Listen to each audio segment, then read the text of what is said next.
Hola, buenos días. Soy Ignacio Ruiz, catedrático de la Universidad de Juan Carlos, y quisiera agradecer la invitación, la amable invitación que se me ha realizado para realizarles a ustedes esta presentación en torno a lo que es la presencia española en los Estados Unidos de América, una presencia que curiosamente pasa por ser uno de los grandes elementos desconocidos, ¿no? Máxime cuando a lo largo de una serie de épocas, de prolongadas épocas, los españoles o la monarquía hispánica en general ha estado presente en este territorio, en este infinito territorio que actualmente conforman este país llamado, como ya les he dicho, Estados Unidos de América. Lo primero que debería llamarnos la atención, sin lugar a dudas, es los últimos acontecimientos que se están viviendo, ¿no?, en tierras norteamericanas a raíz de la existencia de cierta violencia racial en torno a determinados casos gravísimos que ha sufrido generalmente la población afroamericana o la gente de color negro, en donde en ese rechazo a la violencia policial sufrida ha habido una serie de revueltas en donde unos de los elementos sobre los cuales esa violencia ha recaído ha sido sobre determinados elementos o símbolos históricos de este país, como sean las estatuas, los cementerios, los monumentos históricos, etcétera. Incluso esta revuelta popular ha tenido connotaciones a nivel internacional. Los hemos visto incluso en tierra de España, ahora lo veremos seguidamente, ¿no? Y esto ha conllevado también que en algunos momentos se haya modificado la nomenclatura de determinadas ciudades. En un caso concreto hemos visto cómo determinadas calles en Estados Unidos han cambiado su nombre para poner ese nombre a otras personas que han considerado más acorde o más adecuadas, o la retirada de determinados honores que recaían sobre personajes históricos españoles. Eso lo vemos en esta imagen, en donde fundamentalmente hay un centro que se ha polarizado en torno a la figura de Junípero Serra, el almirante Colón o los propios reyes católicos. Esta es una estatua que el padre Junípero Serra tiene en España, en donde la han pintado racista. En este caso supongo que será por el desconocimiento que no solamente en Estados Unidos o a nivel internacional se tiene sobre esta figura, sino también en el propio Estado español. ¿Cómo es posible que este personaje tan importante en la historia de España, tan importante en lo que es la idea de la transmisión del conocimiento español o el conocimiento de la esencia española, pero también de ese sentimiento, de ese abrazo a la población aborigen que determinados sujetos, entre ellos el padre Junípero Serra, proporcionó a los aborígenes norteamericanos, sin lugar a dudas, en tierras de lo que es California, etcétera? Eso lo vemos también, asesino, ¿no?, llamándole asesino o muerte a Junípero Serra, derribando su propia estatua, cortándole la cabeza, o en otros momentos como son la figura del almirante Colón, descubridor del continente americano. ¿Cuál es mi experiencia en torno al conocimiento de lo que es la presencia española en tierras norteamericanas? Pues miren, a través de 3 publicaciones, 2 de ellas que vieron la luz hace ya algunos años, como es Políticas y disputas por el control de la Alta California, españoles, ingleses y rusos en litigio por el control de un territorio casi infinito. Y luego posteriormente escribí otro libro, ambos son voluminosos, más de 700 páginas cada uno, pero yo invito a profundizar en estas obras. La otra obra es La formación de las fronteras estadounidenses en la América española.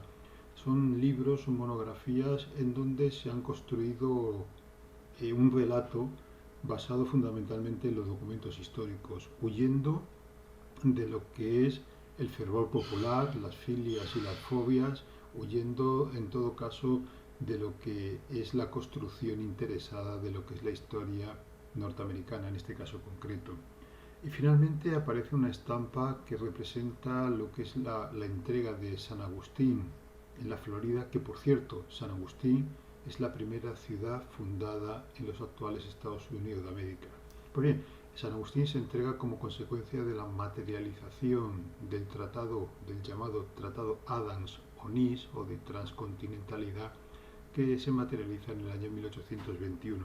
Esta obra todavía no ha visto la luz, se encuentra en imprenta y calculo que en unas semanas ya estará en la calle.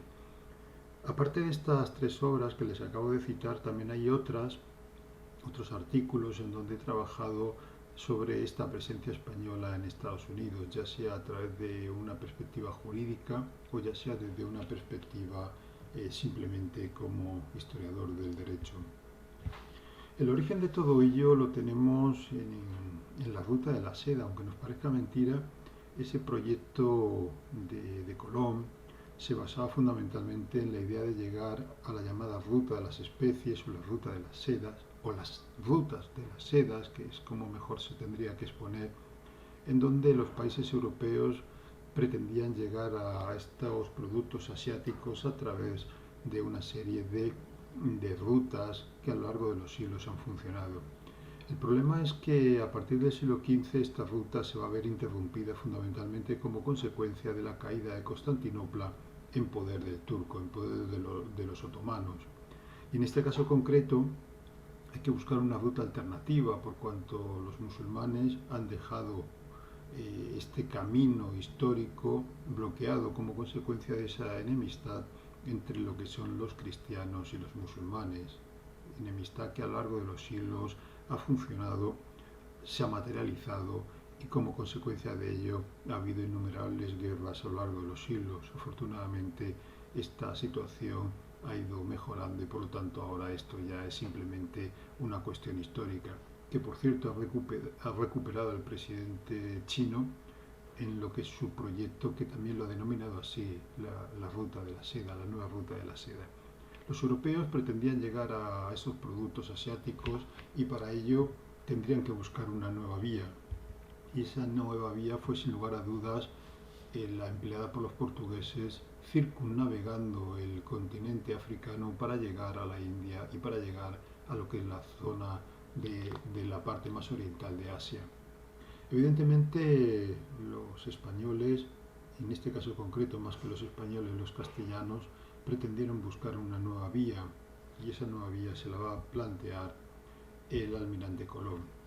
En principio este es el mapa que presuntamente está manejando Colón. En muchos momentos se plantea incluso la influencia que sobre la elaboración de esta nueva ruta lo que eran las opiniones versadas en una obra que más o menos relata los viajes de Marco Polo. Marco Polo, como todos sabemos, viaja a la parte del sudeste asiático, entra en contacto con la colonización que Kublai Khan tiene sobre un gran imperio. Incluso se habla también de la existencia de una participación activa de este personaje, de este italiano, en lo que es el gobierno de una parte de China.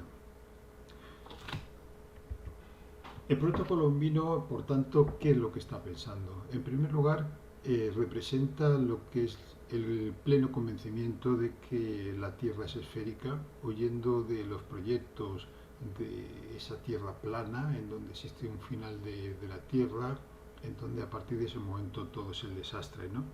Él opina que puede llegar a tierras asiáticas no circunnavegando el continente africano, no atravesando las estepas asiáticas, sino que viajando hacia el oeste, a través del Atlántico, sin tener que bordear por tanto África. Colón presenta su proyecto al monarca portugués, este lo rechaza y finalmente informará a los reyes católicos a través de determinadas personas de este proyecto.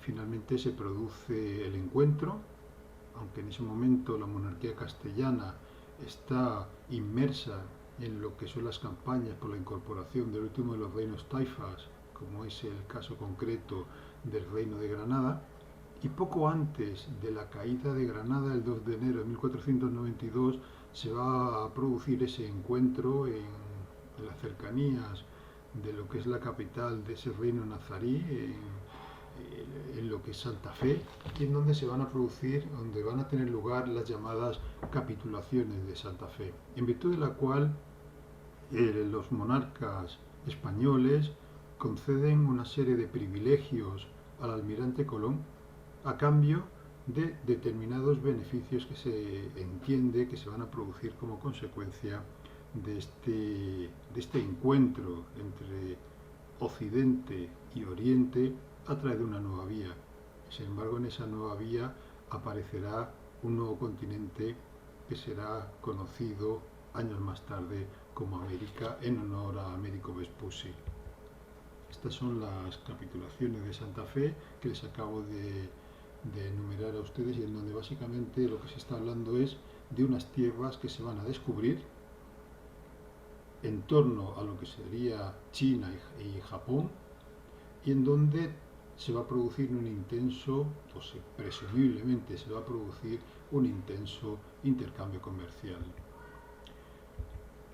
Evidentemente, como ya les he dicho, Colón acaba descubriendo el nuevo continente, y a partir de este momento se va a producir lo que es la incorporación de ese territorio a la corona castellana. No a España, porque España como nación todavía no existe, sino a la corona castellana, inserta en lo que los glosadores medievales, los cronistas medievales, los políticos medievales hablaban de esa España, de esa pérdida de España que se viene comentando ya desde la caída del reino visigodo de Toledo, y en donde todos, en cierto modo, hablan de esa pérdida de España y la búsqueda de la restauración de esa España sobre la base de una serie de territorios históricos que van a surgir como consecuencia de la Reconquista. Pues bien, los reyes católicos, en nombre de Castilla, negociarán con el Papa, que es el que ostenta el poder terrenal de Dios frente a cualquier otra potencia. El Papa es el representante de Dios, y por lo tanto todos los súbditos cristianos se van a someter en mayor o menor grado, pero se van a someter a ese poder espiritual, ¿no? Los reyes católicos negocian con Alejandro VI. Más que los reyes católicos en sí, vemos unas negociaciones en donde Fernando el Católico va a protagonizar a través de sus embajadores esas negociaciones. Alejandro VI procede de una familia valenciana, los Borgia, los Borja, muy emparentados con lo que es el gobierno de la Corona de Aragón, y además utilizará de una manera muy eficiente la figura del cardenal Cisneros, que también concederá una serie de prebendas a los conocidos hijos del Papa, entre ellos a César Borgia, a los cuales le va a conceder una serie de títulos nobiliarios, una serie de preeminencias, etc. Como consecuencia de ello se van a otorgar 4 bulas por parte del Papa, en virtud de las cuales el territorio descubierto en tierra de América va a pertenecer a la corona castellana, siempre y cuando los monarcas se comprometan, y así lo hicieron a lo largo de los tiempos, a evangelizar a todas aquellas tierras que vivían, esos indígenas que vivían en aquellas tierras americanas. Esto es algo muy importante, conocer que el proceso de evangelización americana es algo que asumen perfectamente los monarcas españoles, es algo que reiteradamente van a materializar estos monarcas españoles, sin perjuicio de que en más de una ocasión entenderán que la mejor fórmula para evangelizar a estas gentes es la de atraerles y no evangelizarles de manera forzosa. Evidentemente una cosa es lo que dice la teoría, otra es lo que dice la práctica, pero en todo caso hay que tener muy presente ese ideario de evangelización asumido con una fortaleza muy importante por parte de los monarcas españoles a lo largo de los tiempos. Y evidentemente, como ya les he comentado, el 12 de octubre del año 1492 desembarca Cristóbal Colón en tierras americanas, en lo que llamaría la isla de San Salvador, y a partir de ese momento, a través de una serie de viajes, eh, se van a tener los primeros contactos entre la monarquía hispánica a través de estos personajes y lo que son las tierras americanas y de las gentes que habitaban estas tierras americanas. Hay que tener muy presente que esta población aborigen americana, los llamados indios, porque Cristóbal Colón estaba convencido de que había llegado a las Indias, al sudeste asiático, a la India, en principio Cristóbal Colón maquilló la idea, o maquinó la idea, mejor dicho, de esclavizar a estas gentes. Cuando regresa Cristóbal Colón de su primer viaje, los reyes católicos se encuentran en Barcelona y la reina Isabel, al tener conocimiento de esa posibilidad planteada por el almirante Colón, entró en cólera y dijo que de ninguna forma, que los aborígenes americanos no eran enemigos del monarca, no eran enemigos de la monarquía y por lo tanto no iban a ser esclavizados. De hecho, con algunas excepciones, los indios americanos nunca fueron esclavizados y por lo tanto había que otorgarles una condición jurídica, y la condición jurídica, ahora lo veremos más adelante, la condición jurídica que se les otorga a estos aborígenes americanos era la de campesinos castellanos, con una serie de privilegios que incluso superaban a los propios campesinos castellanos, pero también con algunas obligaciones, y entre esas obligaciones estaba la de pechar, la de pagar impuestos, y como consecuencia de ello se va a producir lo que es la obligación de estos aborígenes americanos de trabajar, muchos de los cuales no estaban acostumbrados a los penosos trabajos que se desarrollaban previamente aquí en tierras castellanas, como si el trabajar en una mina o como trabajar en las famosas encomiendas. Y por lo tanto, esa es una situación frontal que van a tener que padecer esos aborígenes americanos. Y por otro lado, algo que ya se va a producir en ese primer encuentro entre europeos y aborígenes americanos, y son las pandemias, las epidemias. Cuando nos hablan de la gran mortandad que hubo en aquella época como consecuencia de ese encuentro entre Europa y América, lo primero que le llama a la gente la atención es cómo es posible que muriese tantísima población aborigen. Y esa población aborigen en muy raras ocasiones murió como consecuencia de las armas. La gran mortandad padecida por la población americana fue como consecuencia de las epidemias. Y las epidemias mataron muchísima gente, porque los europeos estaban habituados a esas epidemias, estaban en cierto modo inmunizados a esas epidemias, pero esa población aborigen no. Y por lo tanto, al igual que ahora estamos padeciendo una epidemia tremenda, terrible, pero que como consecuencia de los grandes avances de la medicina, aun siendo profundamente dolorosa, no es tan dolorosa como pudiera haber sido la gripe española, que mató más gente poco después de la Primera Guerra Mundial que la propia Primera Guerra Mundial. En este momento los avances de la medicina han frenado esa mortandad, pero piensen ustedes que está ocurriendo en América, cómo eran los avances científicos y médicos en aquella América del siglo XV, finales del siglo XV o principios del siglo XVI. Evidentemente ese fue el gran genocidio, un genocidio callado, un genocidio casi a nivel mínimo, representado por esas bacterias que eran las que mataban, esos virus que eran los que mataban a la población aborigen americana, mucho más, por supuesto, infinitamente más, por supuesto, que lo que pudieran haber realizado, que también fue así, por parte de los conquistadores. Y evidentemente los españoles se van a encontrar con imperios ya preestablecidos en tierras americanas. Podemos hablar del imperio azteca, el imperio maya, el imperio inca, que estos a su vez tenían sometidas a gran parte de la población. No piensen ustedes que estas gentes eran buenísimas y los españoles eran malísimos, sino que hay que poner una balanza quiénes eran los buenos, quiénes eran los malos, pero ni unos eran muy buenos ni otros eran muy malos. Simplemente lo que se produce es un encuentro entre Europa y América, una Europa bastante más desarrollada a todos los niveles y una América en donde existían esos imperios que a su vez sometían a otros pueblos también americanos. Y hay una serie de expediciones que van a ir más o menos entrando en contacto con el territorio, lo van a ir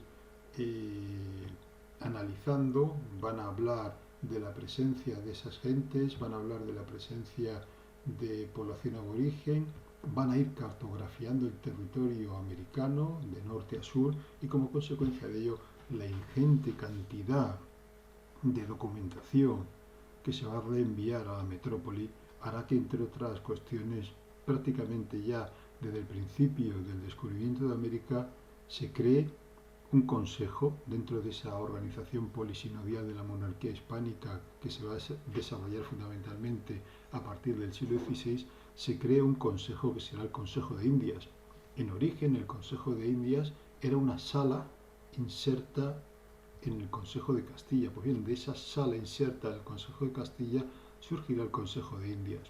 Pues bien, la documentación que se almacena actualmente en el Consejo de Indias es inmensa, inmensa. ¿Y como consecuencia de qué? Pues como consecuencia de que toda una inmensa masa de representantes de la monarquía española van a reenviar esa información de todo cuanto está aconteciendo en tierras americanas, desde la creación de ciudades hasta la creación de arsenales, la construcción de castillos, los enfrentamientos con los indios, la cuestión de la evangelización, el nombramiento de oficiales, etcétera. Y por lo tanto, de todo lo que está ocurriendo en tierras americanas, al menos en aquellos aspectos más importantes, se va a tener una información prácticamente detallada y diaria en tierras de la metrópoli.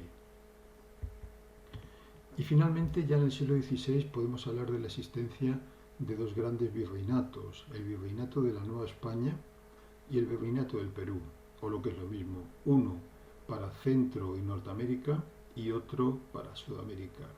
Y el más importante de todos ellos, por lo menos para lo que a nosotros nos interesa, sin lugar a dudas será el virreinato de la Nueva España, que se va a extender en un momento máximo de esplendor desde el área del Caribe hasta las tierras lejanas, tierras asiáticas de Filipinas. Y dentro de ese virreinato de Nueva España se van a segmentar en determinadas gobernaciones y en determinadas audiencias. Las gobernaciones es una especie de segundo nivel a nivel de administración política y militar, y las audiencias, sin embargo, son circunscripciones de naturaleza jurisdiccional. Así, por ejemplo, actualmente todavía podemos hablar de la audiencia provincial o la audiencia nacional, etcétera. Y vemos la audiencia de Guadalajara inmensa, pero también la audiencia de México, la audiencia de Santo Domingo, la audiencia de Guatemala o la audiencia de Filipinas. También se crea en ese momento histórico algo muy importante, el derecho indiano. El primer documento de derecho indiano, sin lugar a dudas, son las ya tratadas capitulaciones de Santa Fe, en donde se crea ese virreinato que iba a recaer a manos del almirante Colón, o se le nombra, pues eso, almirante también, ¿no? Es la primera norma de la cual podemos hablar que hace referencia a lo que luego será América, que todavía ni siquiera se había descubierto. El derecho indiano se va a ir desarrollando desde el minuto cero, pero hay momentos fundamentales en lo que es ese derecho indiano, fundamentalmente a partir del año 1512 con la Junta de Teólogos y Juristas de Burgos, en donde se habla ya de cómo debe ser el trato que se va a proporcionar a los indios. Y finalmente ese derecho indiano se va a ir multiplicando, se va a ir generando, se va a ir desarrollando y va a ser un derecho específico para tierras americanas que surge del derecho castellano, pero se va a ir convirtiendo en un derecho específico para el continente americano sometido a la soberanía del monarca español. ¿Y cómo es ese derecho? ¿Cuáles son sus características más fundamentales? Pues es esencialmente un derecho que proclama la evangelización del continente, es asistemático, casuístico, que predomina el derecho público sobre el derecho privado, que protege fundamentalmente al aborigen. Por ejemplo, al aborigen en muchísimas ocasiones se le va a tratar como menores. Incluso ellos se podían desdecir de lo dicho en juicio, cosa que luego no podía ocurrir, por ejemplo, con un campesino castellano de tierras de Castilla. Está fundamentado en el principio de personalidad del derecho y ligado a la moral cristiana y al derecho natural. El derecho indiano, como les he dicho, es muy protector del indígena. Otra cosa es lo que fuera la realidad, lo que ustedes quieran, pero hay que tener muy presente que el deseo del monarca era la protección del indígena, por encima de todo. Para los reyes eran súbditos suyos, tan súbditos como los que más. Y se van desarrollando expediciones por toda la zona norteamericana. Piensen ustedes que hay personajes fundamentales en lo que es la historia norteamericana. Y todos ellos, estos personajes, al menos en sus primeros momentos, son súbditos del rey de España. No hay súbditos de Inglaterra, ni súbditos franceses, ni súbditos de ningún otro sitio. Los primeros expedicionarios que conquistaron, que incorporaron, que analizaron, que comprobaron, que pisaron el suelo norteamericano fueron sin lugar a dudas súbditos del rey de España. Y así podemos hablar de Soto, de Cabeza de Vaca, de Coronado y de otros muchos que ya lo harían a lo largo del siglo XVIII, fundamentalmente en las costas del Pacífico norteamericano. Y actualmente esa presencia sigue estando presente. Y por lo tanto podemos conocer ciudades como Los Ángeles, San Francisco, San Diego o Madrid, que hay al menos 10 localidades o barrios de algunas ciudades norteamericanas que llevan por nombre Madrid. Pero San Antonio, San José, San Agustín, la primera ciudad fundada en Estados Unidos, Galveston, en honor a Bernardo de Gálvez, Santa Fe, Sacramento, Córdoba. No sé si sabrán que actualmente hay una localidad en Alaska que se llama Córdoba, con V, sí, con V. La península Valdez, Alcatraz, la famosa prisión de Alcatraz, que tiene un nombre español, Boca Ratón, Cabo Cañaveral, de donde despegan los cohetes de la NASA, ahí en la península de Florida, en esas expediciones más allá de este planeta. Y aparecen las misiones fundadas por estos religiosos de origen español o a nombre del rey de España. Aquí el célebre Junípero Serra, que como ustedes saben, de origen mallorquín, que está presente en tierras del Pacífico norteamericano en el siglo XVIII, una vez que los jesuitas habían sido expulsados por Carlos III, son reemplazados por los franciscanos. Y en este caso, muchas localidades norteamericanas tendrán nombre de santos franciscanos, como San Fernando, rey de España de Beticalá, que se funda en el 69 del siglo XVIII, San Diego de Alcalá, una de las ciudades más importantes de Estados Unidos, en la frontera entre Estados Unidos, en California, y la Baja California, en México, llamada San Diego. Pues bien, San Diego en origen no se llama San Diego, se llama San Diego de Alcalá, que es ese santo tan venerado por parte de la monarquía española a lo largo de los tiempos, y que ese santo franciscano, cuya reliquia incorrupta se conserva en la Magistral de los Santos Justo y Pastor, actualmente en Alcalá de Henares, o San Carlos Borromeo, San Antonio Padua, San Gabriel, etcétera, etcétera. Son localidades fundadas fundamentalmente en la segunda mitad del siglo XVIII por estos franciscanos, cuya función principal era la de profundizar en la evangelización y protección de los aborígenes norteamericanos contra cualquier posible abuso. Y dentro de esa evangelización estaba la idea de enseñarles a aprender castellano, de enseñarles una relación justa con las autoridades españolas, la de protegerlos, etcétera, etcétera. Y también vemos otras misiones en California, también a lo largo del siglo XVIII y principio del XIX, o en Texas, donde aparecen localidades como San Antonio, etcétera, o en otros territorios de lo más variopinto, como es Nuevo México, o en la península de la Florida. Y aparecen, insisto, múltiples órdenes religiosas, no solo los franciscanos, no solo los jesuitas, sino aparecen también los dominicos, etcétera, etcétera. Función principal, la de evangelizar el Nuevo Mundo, porque la monarquía se había comprometido en esas bulas alejandrinas, en virtud de las cuales el Papa le concedía ese territorio, ese infinito territorio a la monarquía castellana, a cambio de comprometerse a evangelizarles. Y evangelizarles no significaba ahora te evangelizo y luego te esclavizo, no. Eso significaba que después de la evangelización iba también un derecho profundamente protector. Piensen ustedes, ahora lo veremos más adelante también, cuál es el porcentaje de aborígenes norteamericanos que actualmente están vivos en comparación con la población llegada de otros lugares del mundo. No llega al 0,5%. Y ahora piensen en la población aborigen en tierras, por ejemplo, de Centroamérica, que supera el 95% de la población.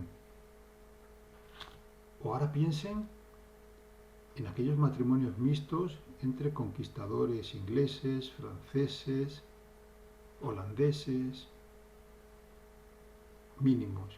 Y ahora piensen en la fusión étnica que existió entre estos españoles llegados de Europa con la población aborigen americana. Es infinitamente superior ese grado de trato, de asimilación, de abrazo que se produjo entre los españoles y los aborígenes americanos frente a la situación existente por parte de otras potencias colonizadoras europeas. Y hablamos, insisto, de Bartolomé de las Casas, y hablamos de Pedro de Córdoba, o hablamos de tantos y tantos personajes que transmitieron la cultura, junto con la religión, pero transmitieron la cultura hispánica a tierras americanas. Y hay un personaje fundamental en todo ello que acabamos de ver la diapositiva, Antonio Montesinos. Antonio Montesinos fue el que protagonizó aquel célebre sermón del Domingo de Adviento del año 1511 y que como consecuencia de ello va a estallar por los aires prácticamente lo que se estaba haciendo hasta ese momento en lo que son las tierras americanas por parte de los españoles. Ese Domingo de Adviento en Santo Domingo, Antonio Montesinos condenó prácticamente a todos los allí presentes al infierno. ¿Por qué? Porque estaban abusando, en contra de los propios deseos de la monarquía, estaban abusando de la población aborigen. A la búsqueda de un enriquecimiento rápido, aquellos españoles y sobre todo sus autoridades estaban provocando importantes daños de todo tipo a la población aborigen. Pues bien, Antonio Montesinos tomó la palabra y dijo que todos los aquí presentes estáis en pecado mortal, en él vivís y en él morís, por tratar a estas gentes como los tratáis. Estas gentes no tienen ánima, estas gentes no son hijos de Dios, estas gentes no tienen derecho a la vida, vais a ir todos al infierno. Pues bien, esto que ocurre ese domingo de Adviento del año 1511 es lo que provocará ese importante encuentro en Burgos en el año 1512, apenas unos meses después, en donde una junta de teólogos y juristas crearán lo que será, sin lugar a dudas, una de las más importantes instituciones, la fórmula del requerimiento. en virtud del cual, antes de entrar a una localidad, había que explicarles a las gentes el por qué estaban los españoles allí. Evidentemente es una fórmula que luego se tuvo que modificar, pero fue un importantísimo paso en torno a lo que es el acercamiento entre la población aborigen americana y lo que es esa monarquía hispánica que estaba allí conforme a toda la legalidad del momento, porque la legalidad la había proporcionado esas bulas alejandrinas. Evidentemente esto se va a modificar poco tiempo después, por cuanto hay potencias que no asumen ya la voluntad del Papa. Por ejemplo, lo que es Inglaterra, con el cisma anglicano, ya directamente va a eludir ese gran principio de derecho internacional que eran las concesiones alejandrinas. Pero, en todo caso, conforme a la legalidad vigente, la monarquía hispánica estaba allí presente en América y era propietario de esas tierras. Y por tanto no tardarán en esa América en aparecer las primeras potencias colonizadoras al margen de lo que es la concesión alejandrina. Y una de ellas, sin lugar a dudas, será la presencia portuguesa. Portugal, que durante mucho tiempo ha litigado con Castilla por el control no solamente de las tierras africanas, sino también por el control de los mares, a través de una serie de tratados va a materializar también su derecho a estar presente en tierras americanas, fundamentalmente a través del Tratado de Tordesillas.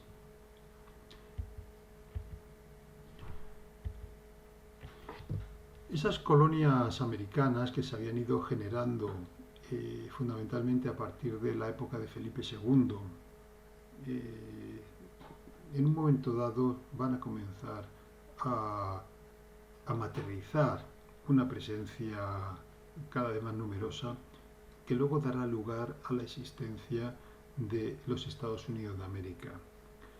El célebre motín del té en Boston, en donde los patriotas norteamericanos van a iniciar la guerra de la independencia, va a tener como consecuencia directa lo que es la transformación político-jurídica institucional del mundo. Hasta ese momento lo único que se conocían eran los súbditos del monarca, un monarca poseedor de las tierras, un monarca con mayor o menor discrecionalidad que gobernaba asumiendo los tres poderes clásicos del Estado, porque el monarca es el poder ejecutivo, el monarca es el legislativo y el monarca es el judicial. Y aunque el tipo de gobierno británico distaba mucho del gobierno absolutista existente en la monarquía hispánica, por cuanto desde la revuelta de Cromwell allí las cosas se habían modificado, no es menos cierto que los colonos norteamericanos van a aprovechar para dar los primeros movimientos en lo que es el movimiento emancipador y que esas 13 colonias norteamericanas acaben convirtiéndose en lo que sería el germen de lo que actualmente son los Estados Unidos. Pero los Estados Unidos no era ese inmenso país que se extiende actualmente, como se extiende actualmente desde el Atlántico al Pacífico. Los Estados Unidos eran esas colonias británicas que se independizan y que además se independizan con el apoyo que van a darle, entre otros, el rey Carlos III. O lo que es lo mismo, el Tratado de Versalles del año 1783, en virtud del cual Inglaterra, o ya el Reino Unido, concede la independencia a esas colonias norteamericanas, será un tratado en donde se vulneren los derechos españoles. Otra cosa es que el rey Carlos no solamente mire para otro lado, sino que también sea uno de los que en mayor medida coadyuven a esa independencia. ¿En qué sentido? España ayudó profundamente a esa independencia. ¿De qué manera? Fundamentalmente con dinero. Lo que es la plata acuñada en la ceca mexicana, los célebres reales de A8, que era prácticamente plata pura, se van a enviar para financiar las campañas de esos patriotas norteamericanos. Pero es que también España contribuyó con uniformes, con munición, con pólvora, etcétera, etcétera, para que se pudiera producir esa independencia. Y otra cosa es que además lo hiciera de una forma ciertamente privada, por cuanto los tratados que tenía la monarquía hispánica con la británica le impedían hacer esto de manera abierta, conocida, aunque todo se conocía, pero negando la evidencia, ¿no? Y para ello Carlos III mandará a Filadelfia al primer embajador español ante las autoridades que se habían sublevado contra Inglaterra. Estamos hablando de un industrial vizcaíno, Diego de Gardocki, que se convertirá además en lo que es el eje, en lo que es la transmisión entre las decisiones de Carlos III y lo que es el movimiento emancipador norteamericano. Diego Gardocki conocía perfectamente a Washington, se alojó en varias ocasiones en su casa y el trato era muy cordial, recibiendo por tanto todo el apoyo por parte de las autoridades norteamericanas, pero también el beneplácito por parte de España. Y cuando se independiza esas colonias británicas, ¿qué es lo que tenemos? Pues tenemos una inmensa presencia española en esos territorios, por cuanto si vemos en rojo esas colonias británicas, esas 13 colonias, en azul vemos la Luisiana, pero es que la Luisiana va a ser asumida por parte de la monarquía hispánica dentro de ese Tratado de Versalles, en donde el rey de Francia se la cede al monarca español para que las gestione él directamente. Y por otro lado tenemos el territorio, el inmenso territorio de la Nueva España. La Luisiana no es la Luisiana que actualmente conocemos. En ese momento histórico la Luisiana eran 2.056.000 kilómetros cuadrados, algo así como 4 veces actualmente el territorio español.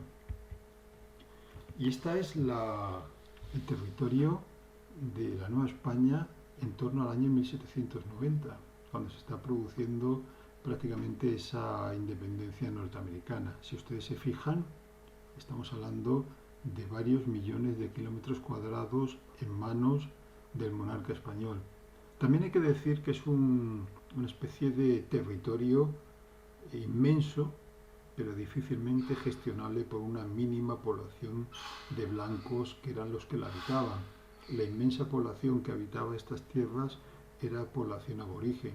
Muchos de ellos ni siquiera tenían contacto con la monarquía hispánica, más allá de cuestiones muy puntuales, y por lo tanto, de facto, era territorio que no estaba sometido a ninguna soberanía, pero de jure sí, era territorio español.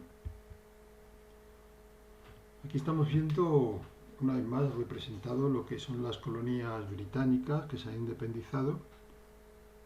Pues bien, les diré que prácticamente desde el momento de la independencia ese dinamismo que se había producido como consecuencia de esta nueva situación política hace que las autoridades norteamericanas tengan interés por ir incorporando territorios cercanos a estas tierras ya independizadas del Reino Unido.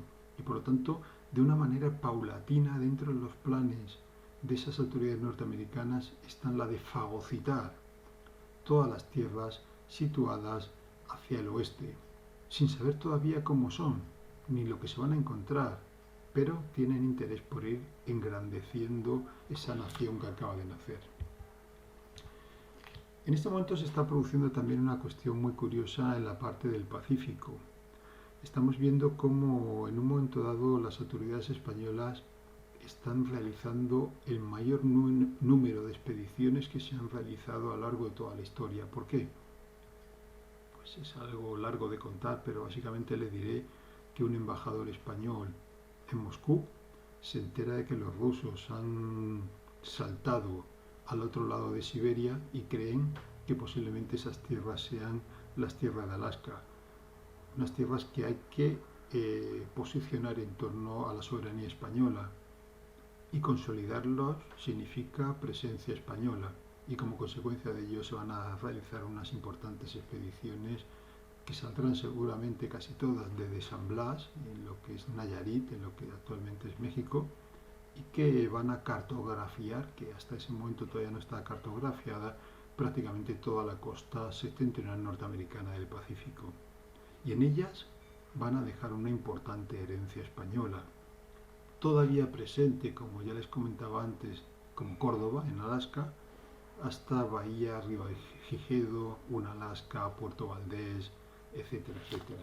Y finalmente, en la década de los 70, se van a producir las célebres convenciones de Nuca, en donde los españoles van a firmar con los británicos los límites septentrionales entre una y otra monarquía, fundamentalmente en torno a lo que es la isla de Vancouver, la actual isla de Vancouver, que en ese momento era el fuerte de San Miguel o la isla de Nuca. Y por otro lado tenemos presencia española en tierras de la Florida ya desde el siglo XVI. Acuérdense de la expedición de Soto, de la cual hablábamos, o de Cabeza de Vaca, en donde San Agustín se convierte en la primera localidad fundada en lo que son las tierras norteamericanas y que actualmente conserva todavía una esencia española que se palpa a cada instante. En el año 1819 se firma el Tratado de Nuca, que luego será ratificado ya en el año 1881. Hay un embajador que es enviado además por esa España en guerra, en la guerra napoleónica, don Luis de Onís, que va a negociar con las gentes, las autoridades norteamericanas, incluido el propio luego presidente Adams, que será uno de los signatarios de este tratado, van a negociar lo que serán los límites septentrionales entre España y la entonces Estados Unidos, esas todavía casi 13 colonias norteamericanas. Poco tiempo antes, Napoleón ha recibido de manos de España lo que es la Luisiana, como ya les he dicho, ese inmenso territorio de 2.056.000 kilómetros cuadrados, que al año siguiente Napoleón va a vender a los Estados Unidos de América. De esta forma, Estados Unidos trasladará sus límites fronterizos hasta bien entrado lo que es la parte central de la zona norteamericana.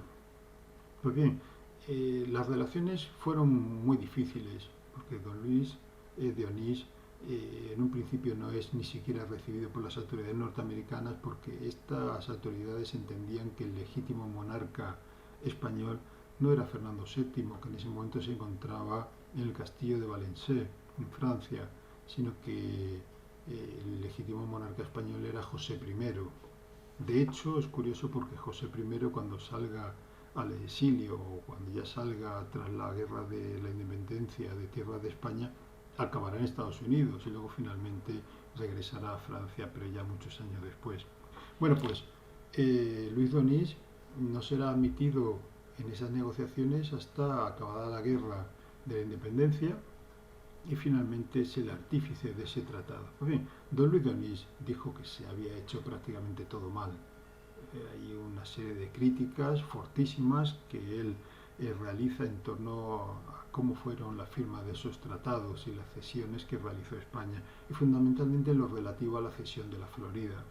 La Florida fue prácticamente cedida por muy poco dinero cuando él creía o entendía que estas tierras seguían o deberían seguir perteneciendo a España. Pues bien, aquí vemos los límites septentrionales que se firman en el año 1821, finalmente el año 1821, pero que es un tratado prácticamente ridículo, por cuanto a partir del año 1810 han surgido ya en tierra de América lo que son los movimientos emancipadores.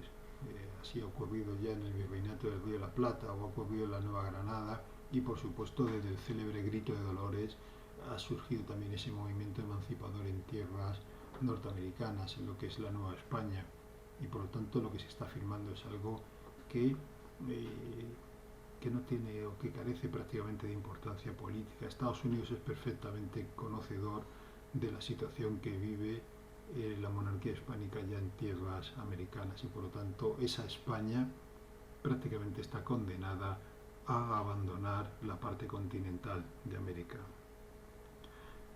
Pero también hay una cuestión muy importante. Estados Unidos y México, cuando surge, pactan una subrogación en lo que es este tratado, o lo que es lo mismo. México entendía que sus límites septentrionales eran los pactados en la línea Adams-Onís. Y como nosotros sabemos, en esa famosa guerra, 2 décadas después, que va a enfrentar a México y Estados Unidos, no serán respetados y por lo tanto en el Tratado Guadalupe Hidalgo del año 48 México va a perder prácticamente la mitad de su territorio que pasará a manos norteamericanas. Luego incluso hay otro tratado, el de la Mesilla en el 51, en donde otro territorio más mexicano pasará a manos norteamericanas. Incluso hay un proyecto de tratado en donde México cedería una vez más en época de Santana gran parte de su territorio a manos norteamericanas. Si no se materializó, no fue por el interés mexicano, sino porque Estados Unidos directamente no lo entendió como pertinente, sino todavía Estados Unidos habría incorporado más masa territorial mexicana a su soberanía. E insisto, esta es la expansión de México, o sea, de México de Estados Unidos sobre el centro y la parte más occidental de tierras americanas. Y aquí vemos una especie de representación de lo que fueron las campañas de los ejércitos norteamericanos contra la población aborigen. Si los españoles habían creado ese derecho indiano, si los españoles se habían fusionado con esta población aborigen, fueron realmente los anglosajones o aquellas autoridades de herencia anglosajona los que acabaron con las tribus aborígenes norteamericanas. Por eso me duele tanto que se tire a Junípero Serra esa estatua al suelo, se le corte la cabeza, o las estatuas de los reyes católicos. Si recordaran que Isabel la Católica fue la primera persona que se opuso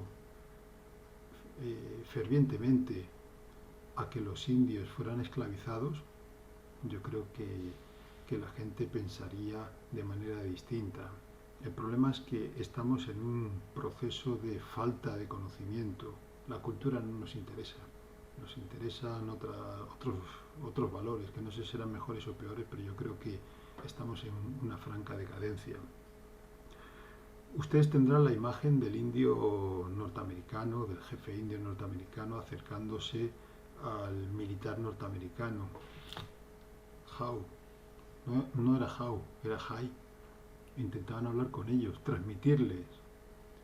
Y si se levantaban en ocasiones contra las autoridades norteamericanas, lo eran generalmente por la posesión de la tierra, pero no por la posesión de una tierra que de manera ininterrumpida durante siglos habían mantenido en su poder, sino porque incluso tenían un título de propiedad de esas tierras.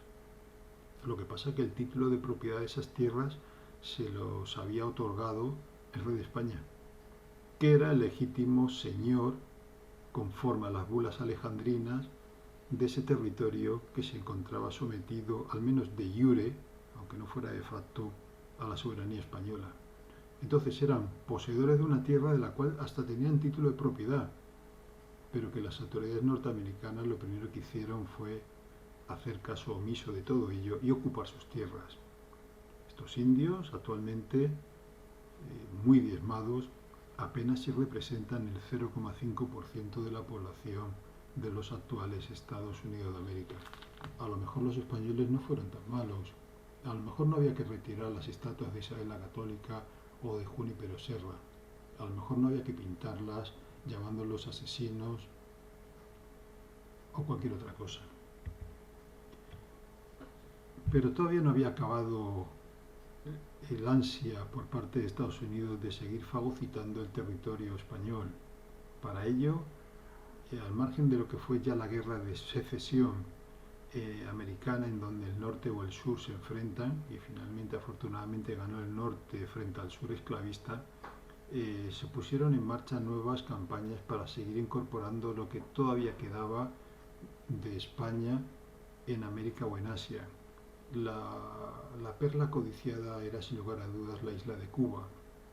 La isla de Cuba que se había puesto en rebelión contra las autoridades españolas ya en varias ocasiones y que los norteamericanos aprovecharían sin lugar a dudas el hundimiento del Maine para iniciar una guerra en donde allí se produciría ya el colapso de la presencia española. Pero Estados Unidos ofreció ya a España dinero por incorporar la isla, oferta que fue rechazada afortunadamente por parte de las autoridades españolas.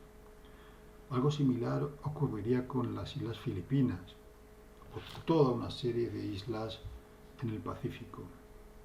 Estas Islas Filipinas, cuando caen en manos norteamericanas, lo primero que hacen las autoridades norteamericanas es desembarcar a profesores de habla inglesa para acabar con todo lo que quedase de español. Y finalmente la isla de Puerto Rico, que fue tomada también en el año 98 e incorporada como Estado libre asociado, eso dicen, a su soberanía.